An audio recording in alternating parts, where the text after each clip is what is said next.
Welcome, everyone. Thank you for coming to our workshop, Understanding Mental Illness. My name is Tess Rogers from the T-Rog Institute for Mental Illness. A little thing about our organization. The T-Rog Institute for Mental Illness is a nonprofit organization that provides free education, support services, and advocacy to improve the quality of life of adolescents affected by mental health challenges. If only is a phrase we hear too often in mental health. If only we knew what was going on.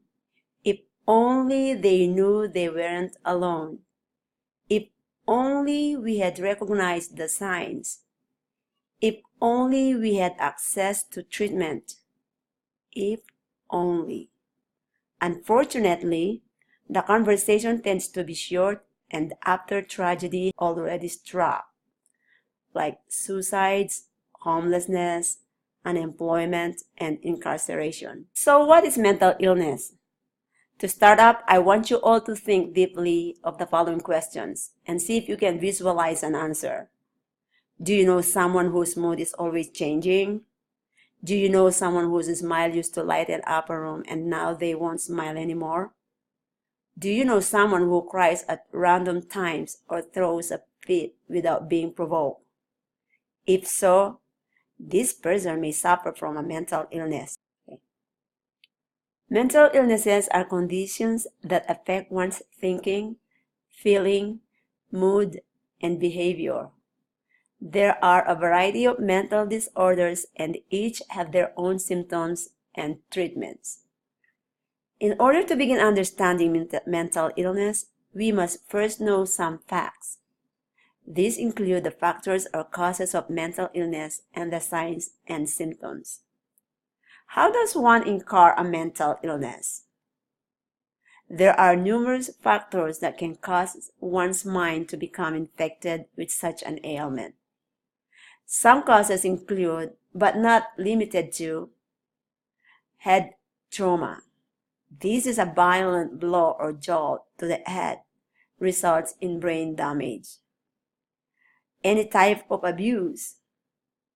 It can be physical, emotional, and mental.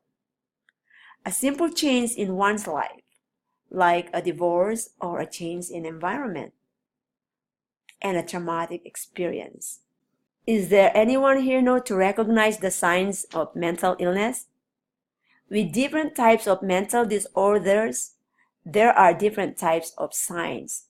Some include changes in performance around the home or school, hyperactive behavior, anxiety, frequent nightmares, random change in mood including crying or temper tantrums. Can a mental illness be prevented? It is hard to prevent such a disorder, especially with the countless ways that a mental or behavioral disorder can be developed and the different types that there are.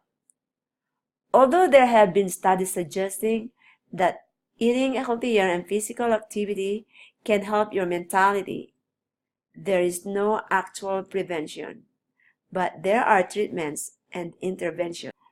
Now let's talk about the prevalence of mental illness. Mental illness is prevalent in the U.S., especially among children and adolescents.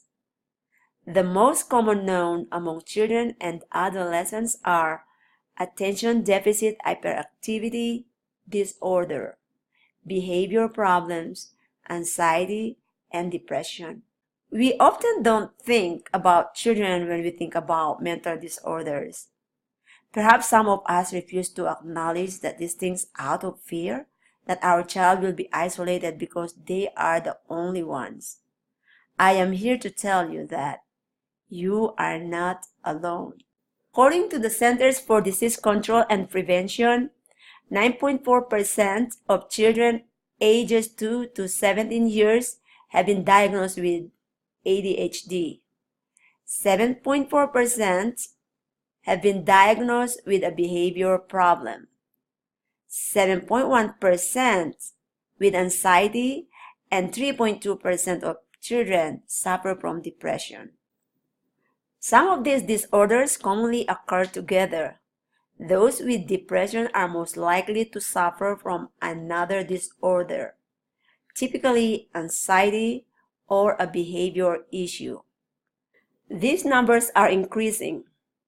The most recent evaluation was done in 2012, beginning from 2003.